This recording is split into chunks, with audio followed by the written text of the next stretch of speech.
Hi everyone, welcome to the Laser Channel where we learn, create, and share. My name is Greg, and in this video, I'm teaming up with the software brand Hitem3D for generating some 3D relief files that I'm going to be using on my CNC router.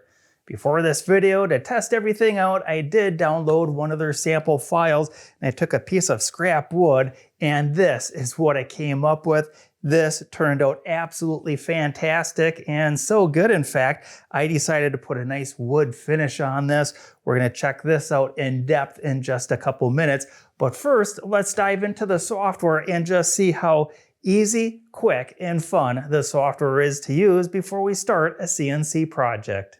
Here we are at the Hitem3D homepage, and right away we're going to see on the right-hand side of the screen are all these graphic examples. Any one of these I can download once I create a free login account. We're going to see up here in the corner that I am on the Pro version. That's because this video is sponsored and they did get me connected up to a Pro membership that gives me 1,000 credits per month. And when we check out one of these graphics, any one of them, we're going to see that this one looks like it was made in version 1.5. This one was 2.0, and there'll be some here and there in 2.1 like this one right here.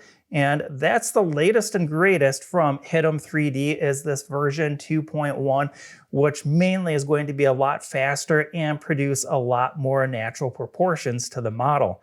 Now, if there's looks that I have in version 2.1 that I don't like, I can always revert back to an earlier model. I'm going to scroll down just a little bit more and we're going to see that here is the graphic that I selected for doing a sample project off camera. It's going to take just a second or two to load in, and this is what it looks like. I can move it all around, and I can scroll wheel in and zoom in and out, and I can also switch between a rendered result that has some color to it. I'm always free, of course, to change the colors when I produce my final model. I downloaded this file as an STL file, and that's because the software that I use with my CNC router works perfectly well with 3D STL files. As promised, here's a nice close-up of the sample project. I would have recorded this, but honestly, I wasn't expecting it to turn out this good. The piece of wood that I used wasn't even all of that high quality, but turned out so nice, I decided to put a nice wood finish on it, and this thing looks absolutely amazing. Back on the home page, let's take a little tour on the left-hand side of the screen. Right now on the General tab, this is where I can download my own graphic in here, such as one of these here that they have defaulted in. And it's going to take a flat image and create a 3D model out of it. And this, I can either send it out to a 3D printer or leave it colorized, and I can just use it in whatever graphic packages I want. Can also do the same with portraits. I can take a portrait and generate a 3D relief of that. The same thing with textures. And mainly what we're going to be looking at today is a 3D relief with graphics that I will be inputting into the software. Let's do that. Let's replace this image with one of my own that I downloaded. I have this one, Starry Night. I'm going to open that one up. It'll take just a second for it to load in. The graphic loaded in, and remove the background is defaulted to yes. I'm going to turn that off because I want it to do a 3D relief of the entire image. And for the licensing, it's going to ask if I want to have public access or private. I'm going to keep it as private, and that's because I got this image from pixabay.com. This is my go-to source when I'm looking for high quality images for personal use. I can't redistribute these images, which is exactly why I left this on private. And below that, we'll see that it's going to cost me 10 credits to generate a 3D relief. Once again, I've got over 1,000 credits to use, so I can make a whole bunch of graphics within 1 month before this re-ups. And from here, all I have to do is click the generate button, and it's going to go through and generate my 3D relief. And less than 2 minutes later, it has generated my graphic, and I can scroll wheel in on my mouse and get a nice close-up view. And This is exactly what I was looking for. I've got a number of options on the right-hand side. I can keep it solid or remove the base. Obviously, because we use the entire image, we are going to keep the base. And I can just go through and make that base thicker. I can keep it square, change the shape of it, the scaling, all kinds of different things in here. So I've got full control over how I can fine-tune my 3D relief to look.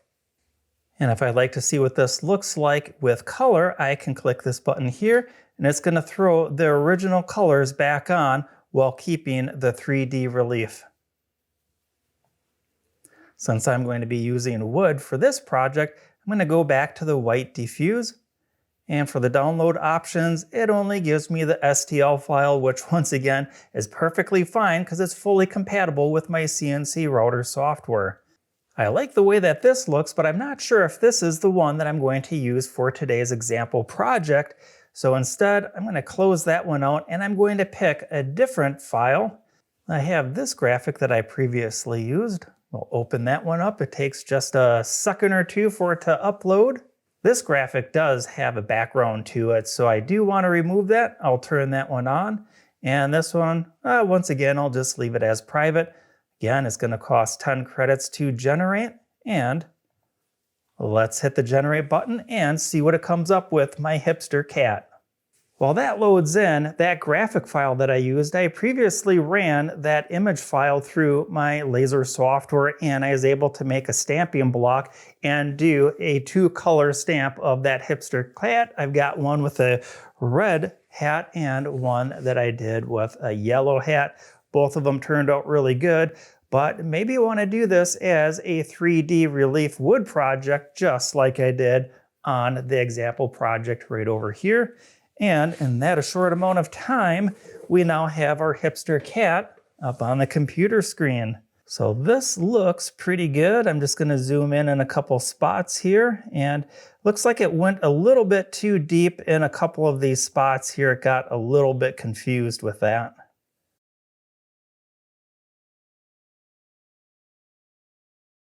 Today's project material is going to be this sturdy piece of oak. It's really nice and thick, and it's going to be able to show a lot of detail that the software generated for us. I'm going to get this attached inside of the machine before going into the CNC application software and show you just how easy it is to import and utilize the STL file that we just downloaded. When I attach material down inside my CNC machine, I like to use the blue painter's tape on both surfaces and join them together with some Gorilla Super Glue. This is my tried and true method, and I've never had a piece of work material come loose.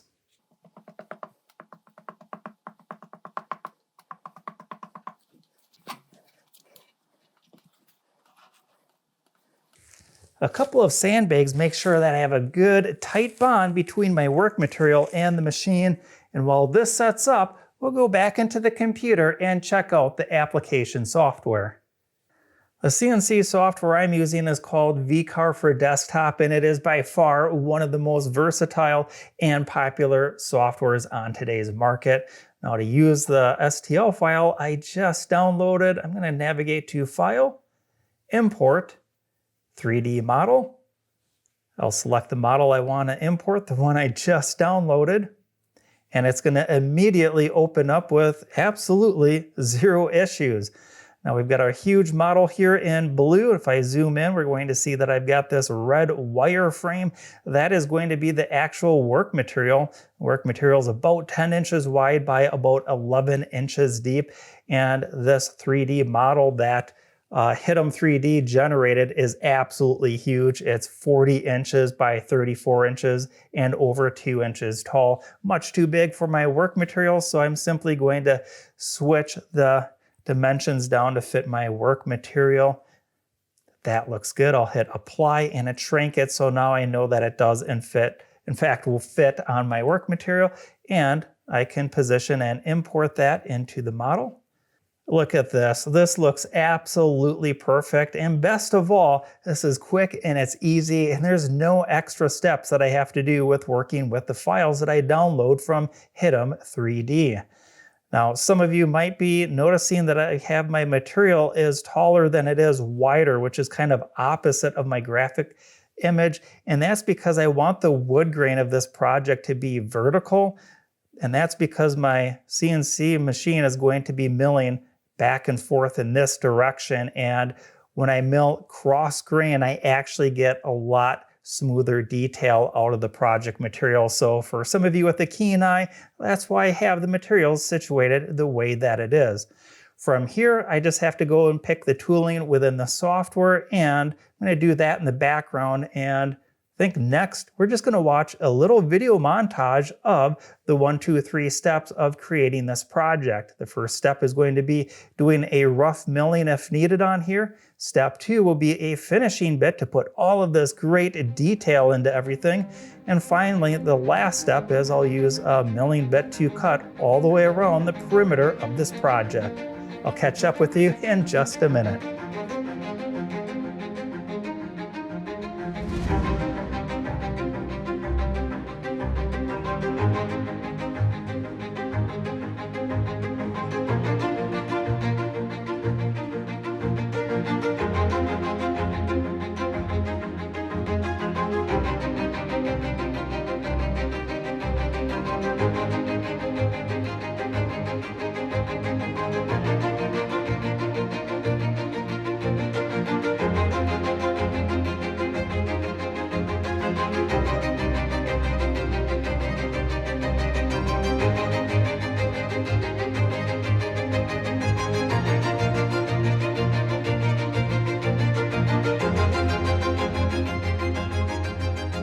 I let the wood finish dry overnight so that wood finish can really pop, and let's check out this 3D relief. Everything turned out absolutely perfect on it, and when we check out the side view of it, this thing really stands out in 3 dimensions. While the wood finish was drying, I was thinking about that hipster cat model.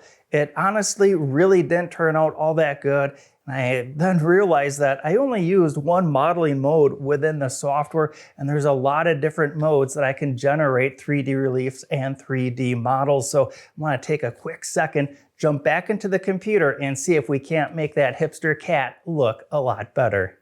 I reloaded the hipster cat. This time, instead of rendering it as a 3D relief, I'm going to use the General tab because it gives me a lot more options down here. Once again, I'm going to remove the background and enhance the image. I'm going to use the modeling version 2.1. This is the latest one, and we'll go for a fast rendering, and yeah, let's check it out. Gives me a cool little note here, good news, version 2.1, quick addition, faster generation with high quality results. It's been about 6 minutes, which is quite a bit longer than when we did the 3D relief. That took only about 2 minutes, but this has way more detail to it. Check this out. And that extra time was because it was actually doing a full 360 here, filling in the back on what it thinks it'll look like using AI. So I like this a lot better than the version that it did as a 3D relief. And that was just to illustrate that the Hitem3D software has a lot of flexibility to it. And this looks really good. I'm going to create a model of this, or actually import it into my CNC software and see what that would look like. Perfect. Check this out. I wish I would have done this sooner because this would have been the model that I would have created for today's video. I'm going to jump back into the Hitem3D software because this model was generated with the fast settings, and I want to go back and do a direct comparison between the fast settings and the quality settings. I'm going to navigate back to the home page. I have the same image loaded in, and this time the model type, I'm going to switch it over to quality, and the generate type from geometry over to geometry plus texture. If I ever have any questions on what any of these settings do, I can always hover my mouse over the question mark and get a description of what that feature is going to do for me. This looks good, and let's see what this quality with geometry and texture model looks like. This hipster cat looks absolutely great. Just check this out. Now, first of all, this took a lot longer than when the model type was set to fast. If we recall, that took about 6 minutes. with the model type set to quality and geometry plus texture. This took over a half hour to produce this, with about half the time being on the geometry and the other half on the texture. Once again, across the bottom, I have different rendering settings. This one is the default with it as artistic. I've got the white diffuse, and then I also have basically taking the exact colors from the reference diagram. It's a little bit hard to see with the black background, but that matches the colors up perfectly. And then I can go over to the normal mode here, but I kind of like the default rendering result. And this is just a little demonstration. By changing the model type and the generation type, I can get a lot different look to make sure I get exactly what I'm looking for in my 3D rendered models. Well, I'm glad that I took the extra time in the computer to redo the rendering of that hipster cat. I would have rather have done that one for today's sample project on the CNC router machine, but this Starry Night rendering I think turned out equally as nice. If you'd like to know more about the software, I'll have links down below in the video description. Thanks for watching, and if you enjoyed this video, don't forget to hit the like or the share button. Not only does it help this channel grow, but it's an awesome way to connect video content like this with other great viewers just like you. And until we meet again in the next video, I'm Greg from the Laser Channel, where we learn, create, and share.